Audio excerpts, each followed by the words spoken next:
Bonsoir Gilles Pialou. Oui, bonsoir. Vous êtes monsieur chef du service des maladies infectieuses et tropicales à l'hôpital Tenon à Paris. Heureusement, le chiffre que nous avançons aujourd'hui pour la France est très faible et on a ce soir des données et des nouvelles rassurantes pour les patients concernés. Oui. Bien sûr, il y a une inquiétude à partir du moment où il y a des cas. 3 cas, on va voir où la chose s'arrête. Il faut voir aussi comme l'a dit la ministre, toutes les personnes contacts de ces personnes, de ces 3 cas. Heureusement, effectivement, ils vont bien d'après les informations qu'on a.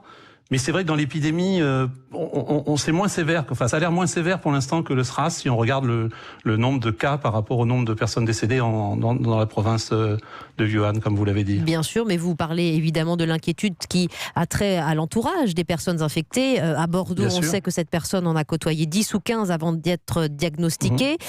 C'est comme ça qu'un virus devient épidémie, évidemment. On en sait un peu plus sur la fameuse période d'incubation. On parle aujourd'hui de symptômes qui peuvent apparaître pendant 14 jours. C'est un point sur lequel aujourd'hui les chercheurs concordent, Gilles Pialou.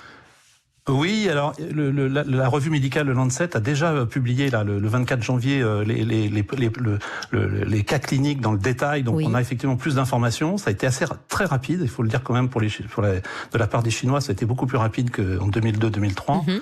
Et effectivement, on disait entre 2 et 10 jours. Il semble quand même qu'on soit plus près de 6-7 jours d'incubation moyenne.